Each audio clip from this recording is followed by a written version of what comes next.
This story was sent by a viewer who wishes to remain anonymous.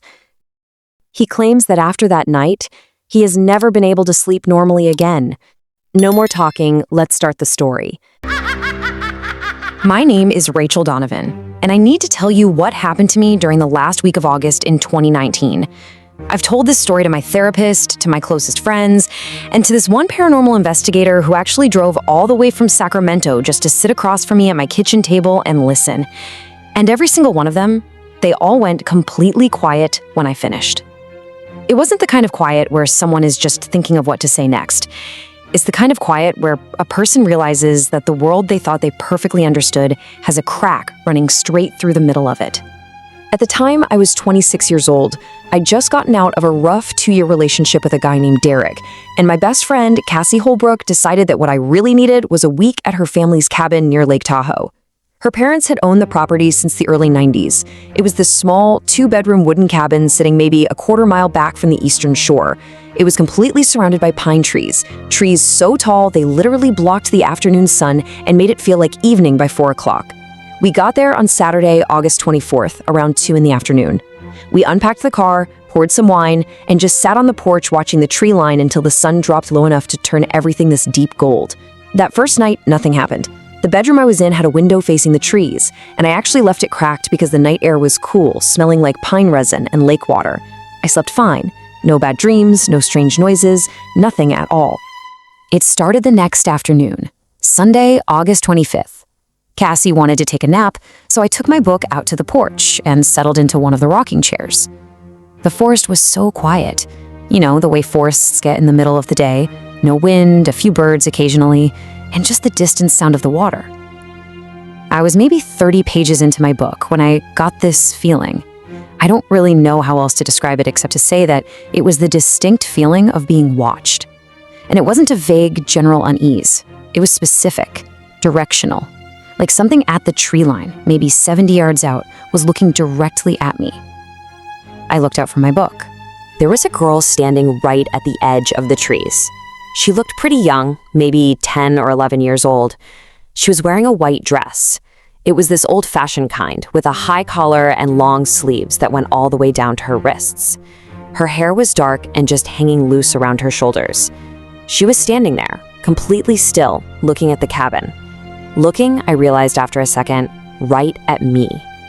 My first instinct was just pure concern. I mean, a child alone in the woods, dressed like that, standing absolutely motionless. I raised my hand and waved at her, just slowly. I called out, "Hey, you okay over there?" She didn't wave back. She didn't move a single muscle.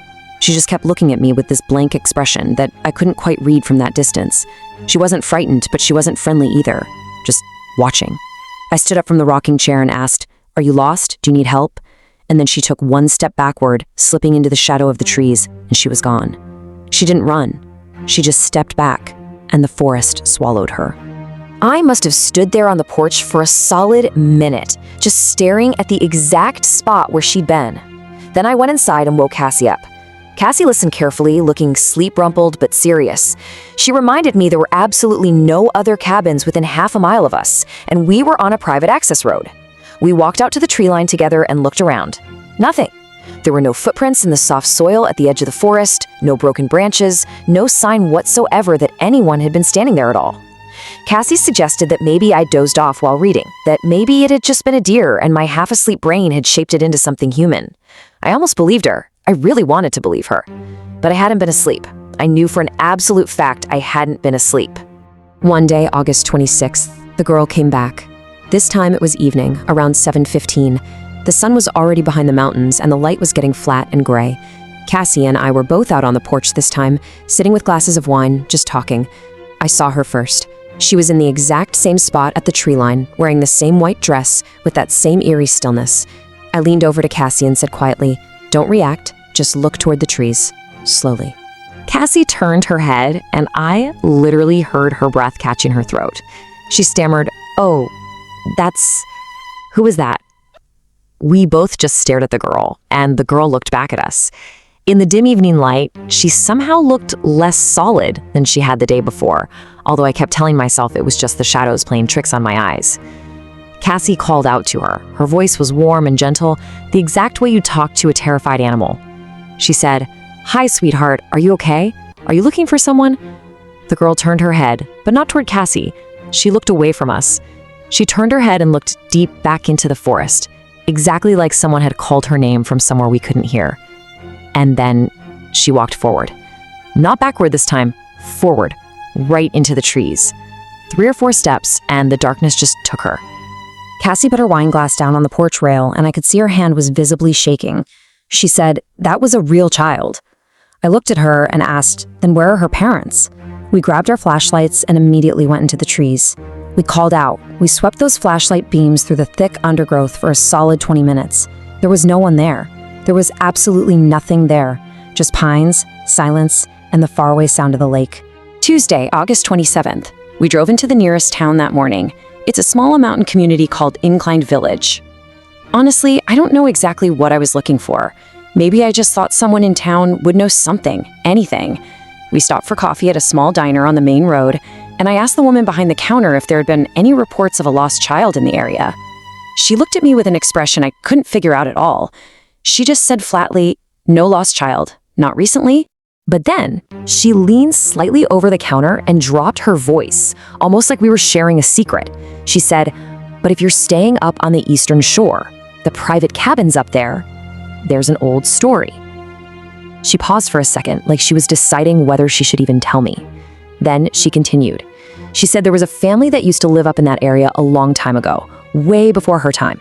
A little girl drowned in the lake at the end of August, and her family used to say that every August she comes back to the shore. I felt a cold chill spread through my chest that had absolutely nothing to do with the diner's air conditioning. Cassie asked her when it happened. The woman just shook her head. "Old story," she said. "Could be 100 years ago. People around here tend not to build too close to that stretch of water. Probably just old superstition." We drove back to the cabin in complete silence. Later that afternoon, I started going through every corner of the cabin I could possibly access. Deep in the back of a hallway closet, hidden behind a stack of dusty old board games, I found a small wooden box. Inside that box was a handful of old photographs, the thick, black and white kind printed on heavy cardstock. They were pictures of a family, a man and a woman in very old-fashioned clothing, a small boy and a little girl. The little girl in the photo was wearing a white dress with a high collar and long sleeves. I just sank down right there onto the hallway floor. It was her. It was the exact same girl who had stood motionless at the edge of the trees, and now she was staring right out at me from an aged, grainy, black and white photograph. I flipped the photograph over. Faintly written in pencil on the back was a date, August 1924. I called Cassie into the hallway and handed her the photo. She looked at it for what felt like forever without saying a single word. Finally, she looked up at me and said, "We should leave." I instantly agreed. But we didn't leave that night. It was already past 4 in the afternoon, and frankly, neither of us wanted to drive down a twisting mountain road in the dark while feeling the way we were feeling. We agreed we would pack up first thing in the morning and get out of there. We walked through the house and double-checked every single window lock. We turned the porch light on. We sat huddled together in the living room with literally every interior light blazing and just watched television. We were trying so hard to be normal, trying to keep our nervous systems from vibrating right out of our skin. Then, right around 11 o'clock, I heard something out on the porch. It wasn't a loud noise, it wasn't a bang or a crash. It was just the soft, rhythmic creak of the rocking chair, moving, exactly as if someone was sitting in it, rocking slowly back and forth. Cassie heard it too. I saw her entire body go perfectly still. We just locked eyes. Neither of us dared to move a muscle for what felt like a full minute. The creaking just kept going, steady, slow, patient. Cassie reached out and gripped my forearms so tight it hurt. "Don't open that door," she whispered. Believe me, I had absolutely no intention of opening that door. We sat there frozen, listening to the creaking go on for maybe 10 minutes. And then it just stopped. We didn't sleep a wink that night. We stayed right there on the couch with the lights glaring until the sky outside finally began to turn gray. The second there was light, we packed our bags as fast as humanly possible and threw them into the car. Wednesday, August 28th. We were on the road by 6:15 in the morning. I remember staring at the cabin disappearing in the passenger side mirror as we kicked up dust down the gravel road. And as we left, I had this overwhelming feeling. It wasn't relief. Not quite. It was something way more complicated. It was the distinct feeling of being let go. It felt like whatever was there had watched us frantically pack up our things, watched us leave, and it simply allowed us to go. It had decided we could leave. And honestly, I don't know why, but that felt somehow worse than if it had tried to stop us. Now, here is the part that I have turned over in my mind every single day since we left that mountain. When we got back to Sacramento, I started digging. I did real research. I combed through county records, local historical archives, and this massive online database of California death records. It took me about 2 obsessive weeks of searching, but I finally found it. In August 1924, August 29th to be exact, a 9-year-old girl named Clara Whitmore drowned in Lake Tahoe, right near the eastern shore. She was there on a family vacation. Her father had actually built a small summer structure on the property in the early 1920s. The death record clearly listed her father's name, Thomas Whitmore. I went back and cross-referenced his name against the old property records for Cassie's cabin parcel. The original landowner, long before the series of hands it passed through before Cassie's parents bought it in 1991, was a man named Thomas A. Whitmore. The death record described Clara as the youngest of 3 children, and she was exactly 9 years old when she drowned in that lake. Clara Whitmore drowned on August 29, 1924. That is exactly 95 years before the week that Cassie and I stayed in that cabin. She drowned 4 days after the date we arrived. 4 days after she first appeared at the tree line, just watching me. I still don't know what she wanted. I don't know if she wanted anything at all or if she was simply returning.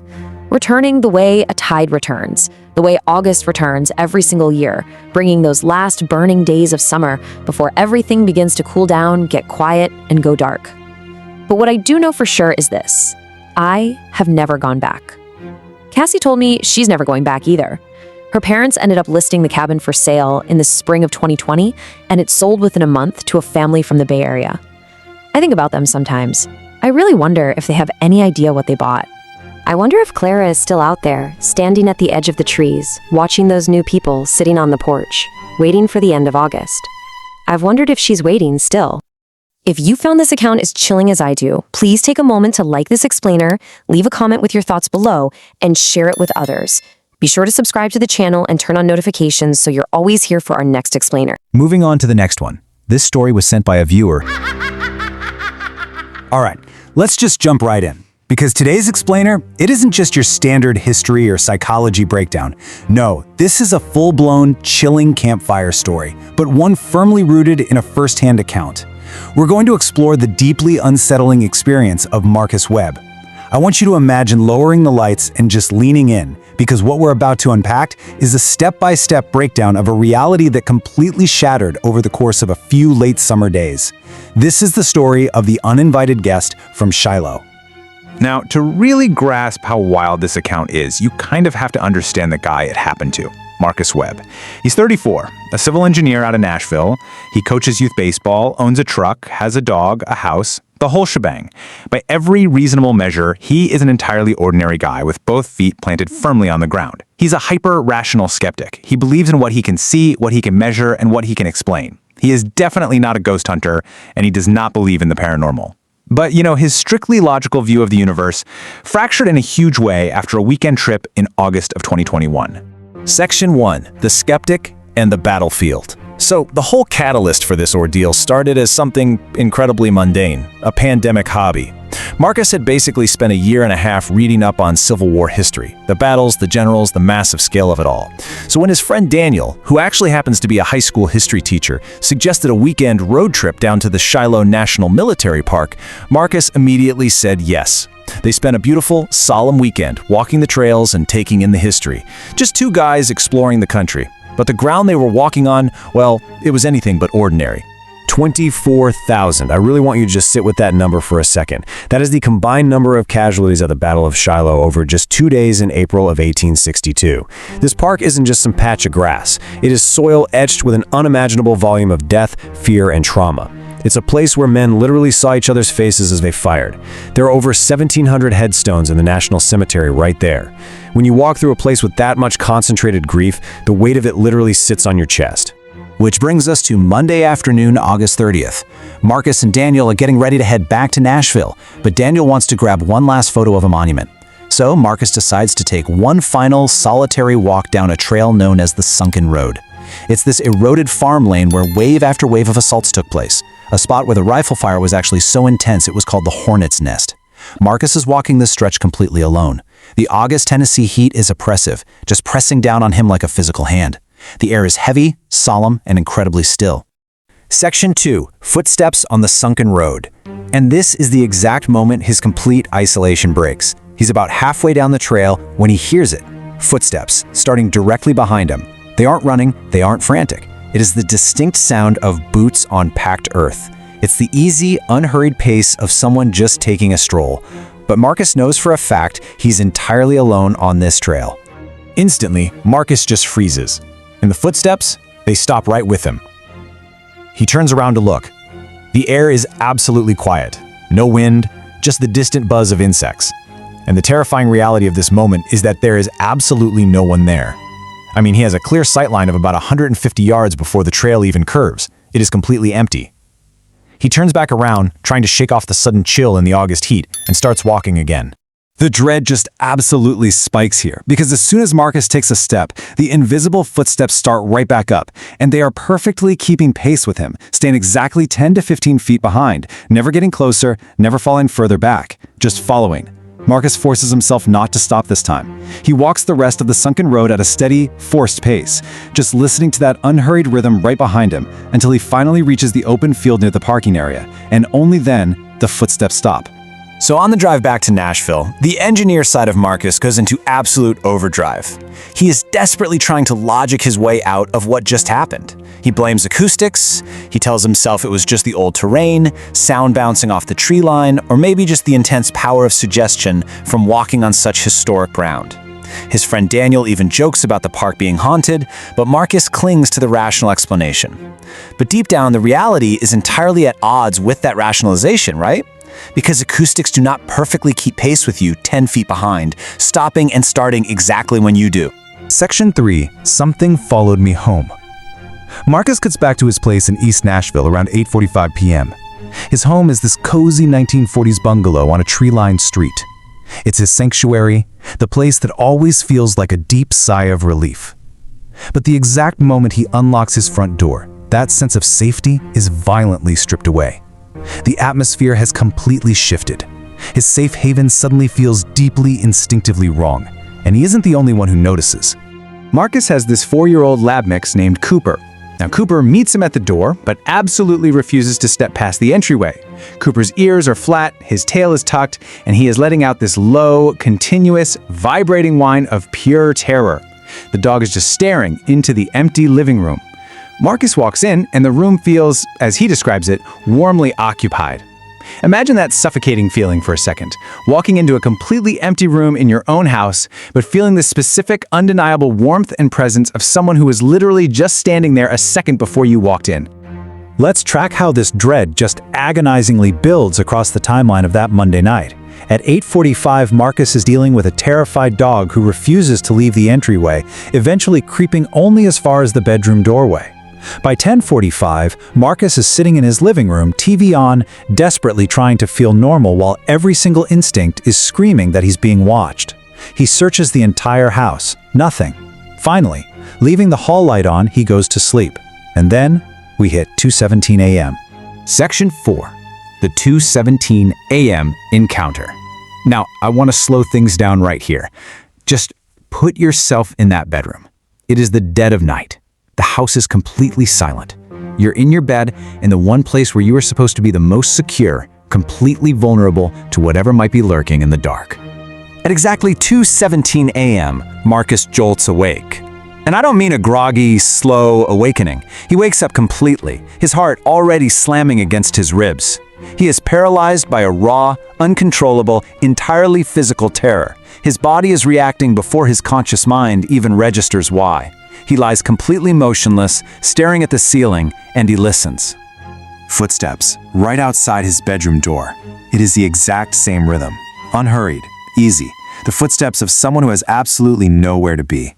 The entity from the battlefield is now walking the hallway of his Nashville bungalow. It stops directly outside his bedroom door. Cooper, huddled in the doorway, begins to make that vibrating whine again. An eternity passes, maybe 30 seconds, maybe 3 minutes, before the footsteps slowly move away, back down the hall and stop. Marcus sits at his kitchen table with every single light blazing until the sun comes up. So how do we even begin to categorize this? Well, the next morning, Marcus connects with Diane Holloway. She's a history teacher and paranormal researcher. She introduces him to the concept of imprinted trauma. Military sites are unique. The sheer volume and intensity of the grief and violence can leave a permanent mark on the location itself. Her theory is that these entities aren't necessarily malicious. They're just confused. They don't realize they no longer belong there. And sometimes, completely unwittingly, they latch onto the living people who pass through. Something followed Marcus home. Section 5. The figure in the trees. Now, following Diane's advice, the oppressive presence in the house gradually begins to fade by Thursday. But the dread doesn't end there, because Marcus discovers a terrifying piece of physical evidence days later. Remember that photo Marcus stopped to take on the sunken road, right before the footsteps began? When he zooms in on the background of that image on his phone, he finds something that shatters any remaining trace of his skepticism. He captures a literal figure out in the tree line. Here is his exact description. Dark clothing, standing completely still, facing toward the camera, facing toward me. He was entirely alone on that trail. Modern phone cameras do not make double exposure errors. There is no trick of light or shadow that can explain a fully formed figure staring directly at him from the woods of a bloody battlefield at 2:30 in the afternoon. Marcus refuses to post the picture online. Some things, he says, you just can't unfind. A changed quality of silence. So eventually, the unseen guest actually did leave. The house went back to feeling like his house. Cooper the dog finally returned to sleeping on the bed. But Marcus's reality was permanently fractured. As he puts it, even when they leave something behind. A changed quality to certain silences. A habit of holding your breath and listening just a little too carefully when you wake up in the dark. Marcus still drives past Shiloh's sometimes, but no way has he ever stopped there again. And honestly, can you blame him? It really forces us to confront a deeply unsettling idea. If the ground beneath our feet is older than we are, and if it truly remembers the horrors and the grief of the past, what might accidentally latch onto you? What invisible weight might you unwittingly carry back to your own safe haven? Next time you walk through history, be careful what you invite home. This story was sent by a viewer who wishes to remain anonymous. Don't skip this part of the video, because what comes next might stay in your mind all night. No more talking, let's start the story. All right, pull up a chair and lean in close. Welcome to today's Explainer. Today, we're diving into a genuinely chilling first-hand account recorded in 2017 that perfectly captures that terrifying, just completely unexplainable space between reality and the supernatural. We're going to be tracking the story of Joanna Price and her stay at the River Rest Motel. We're treating this a bit like a classic campfire tale today, but with one absolutely crucial difference. At the end of it all, there is physical proof. You know, Joanna spent 6 whole years hesitating to even share this story. She talks about how she'd start to write it down, reach a specific moment in the memory, and just have to stop. She'd literally have to get up and go do something totally ordinary, like wash the dishes, just to shake the feeling off. For her, this isn't just some spooky ghost story to tell at parties. It's this inescapable, heavy weight. It's like a glitch in her reality that she still hasn't been able to process. So to understand how she even ended up in this situation, we kind of need to understand her state of mind at the time. Picture it. It's late August 2017. Joanna is 29, a freelance graphic designer living in Hoboken, and she's been battling this low-grade, just suffocating anxiety all summer long. To get away from it all, she decides to take a scenic, calming drive in her dark blue Honda Civic up to her sister Patricia's place in Albany. She's cruising up Route 9, winding through all those beautiful, historic towns in the Hudson Valley. The windows are down, that gorgeous late summer light is filtering through the maple trees. She's in absolutely no hurry. But then, just outside Rhinebeck, she impulsively decides to pull over. What caught her eye was this single-story 1960s-style roadside motel, just kind of half hidden by these wildly overgrown hedges. The River Rest Motel. There were literal weeds growing up through long cracks in the parking lot asphalt, and all the room curtains were tightly drawn. But the thing is, it wasn't abandoned. There was an old-school marquee sign out front displaying vacancy, and a light was glowing inside the office. Notice how Joanna describes the vibe here. Suspended. It wasn't dead, but it felt entirely frozen in time, like it was completely separated from the modern world zipping by on Route 9. And this is where it gets so incredibly eerie, because the mundane, tactile reality of this check-in process is exactly what lulled her into a totally false sense of security. Inside the wood-paneled office, she's greeted by an older man with neatly combed white hair wearing a pale blue plaid shirt. Honestly, he looked like someone's grandfather. He used a physical paper register to check her in. He handed her an actual heavy metal key attached to a diamond-shaped plastic fob for Unit 7. And he charged her just $55 in cash. The room itself, perfectly clean. White towels folded neatly on the rack, a fresh bar of soap still in its paper wrapper. Everything felt entirely safe. So Joanna grabs a bite at a nearby diner, comes back to a completely empty parking lot, and crashes into a deep sleep. But then, her eyes snap open. The glowing red numbers on the bedside digital clock read exactly 1:04 a.m. The room is pitch black, except for just a tiny sliver of light bleeding in from the parking lot. And then she hears it. Coming from Unit 6, the room directly to her left, is the muffled, super ordinary sound of a television. Just a murmur of voices, a swell of background music. Which is completely normal for a motel, right? Except she was dead certain the parking lot was completely empty when she went to bed, and she hadn't heard a single person check in. Still, she tries to rationalize it to herself and just forces her eyes shut to go back to sleep. Boom! She wakes up again. This time, it's 3:31 a.m. The television in the next room is still playing, but now it's joined by something else. A sound that just cuts right through those thin, cheap motel walls and shatters absolutely any remaining sense of comfort she had left. It's a child crying. And Joanna specifically notes that it's a very particular type of crying. Soft, rhythmic. You know that exhausted, winding down kind of sobbing that only happens after a really long, intense period of much harder crying? Kind of like a massive storm that's finally just running out of energy. It's coming directly from inside Unit 6, totally distinct from the electronic hum of the TV. But here's the thing. The child isn't alone. Underneath the crying, occasionally murmuring through the drywall, is an adult voice. It's incredibly low. It's completely indistinct. Joanna is sitting up in bed now, straining in the dark, but she can't make out a single actual word. All she can hear is the tone. And the most terrifying part of this whole ordeal was how Joanna's own body reacted to that voice. Because it wasn't the sound of a loving parent calming a kid down after a bad nightmare. The tone was fundamentally, deeply wrong. It was a sound that triggered her nervous system to just scream danger before her conscious mind could even process why.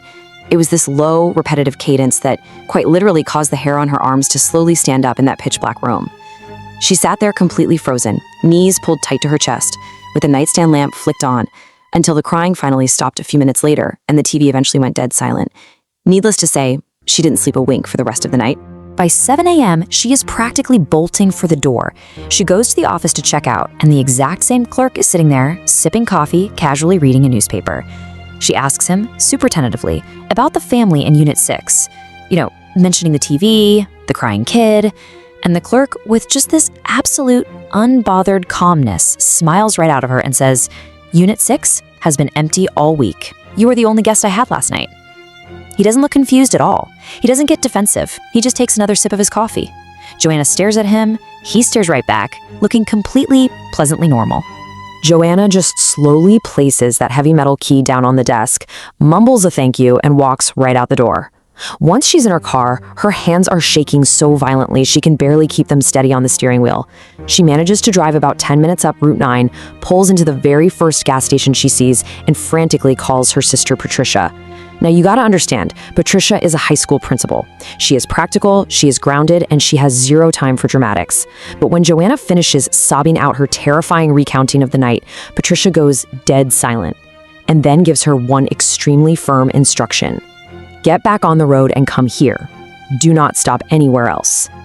The investigation. 2 weeks later. Okay, so safely back in her Hoboken apartment, Joanna decides she has to do some digging. She needs to understand exactly what the heck she just experienced. But she immediately hits this absolutely terrifying roadblock. Think about the stark contrast here. What Joanna lived through was an open, functioning motel. It had a human clerk, fresh soap, folded towels, and a working TV. But in our modern digital reality, the River Rest Motel simply does not exist.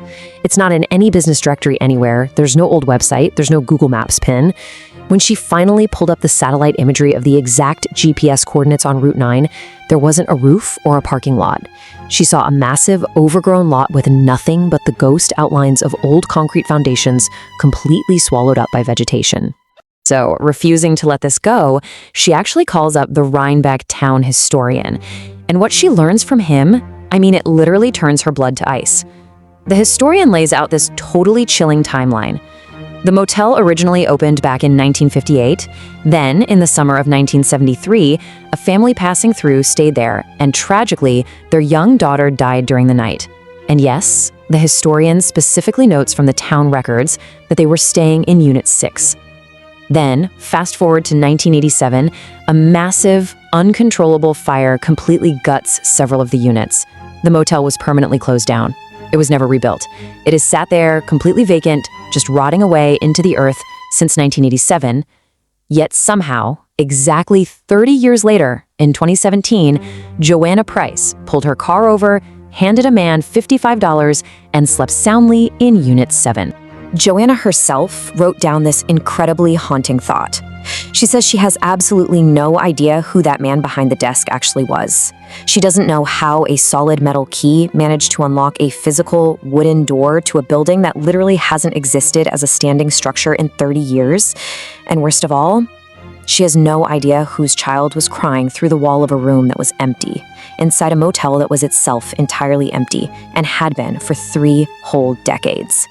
Now, normally, we could easily just dismiss all of this, right? We could say, hey, Joanna was exhausted, she was dealing with terrible anxiety all summer, she pulled over by some creepy old ruins, fell asleep in the backseat of her car, and just had a remarkably vivid, terrifying fever dream. That's how a good campfire story works. It's spooky, but it's easy to brush off in the daylight. But we can't do that here because of the physical proof. Remember how she just fled that morning? Well, when Joanna finally arrived at her sister's house in Albany and unpacked her overnight bag, she found something sitting right at the very bottom: a physical receipt. It's this tiny square of brittle, yellowed paper with River Rest Motel printed right across the top in formal lettering. It has her actual name written on it. It lists the exact amount, $55, and written in this very careful, even handwriting, using an ink that looks incredibly old and faded, is the date: August 28th, 2017. She still keeps it hidden away in a desk drawer to this day, like this undeniable physical anchor connecting our safe, modern reality to a totally impossible event. Which really leaves all of us with this one final, deeply haunting question. Joanna has actually driven past that exact spot on Route 9 3 times since that summer. And every time, there is nothing there but wild weeds and the ghost outlines of a ruined foundation. So I have to ask you, if the River Rest Motel truly burned to the ground 30 years ago, exactly what structure did Joanna Price sleep inside on that late August night? Thank you so much for joining me on this explainer today. And hey, until next time, keep your eyes on the road. You can also send us your true horror stories. If you've experienced something terrifying yourself, or if something scary happened to your family members, relatives, or friends, share it with us. Real paranormal experiences, creepy incidents, unexplained events, or any disturbing true story are welcome. Send your true horror stories in this email.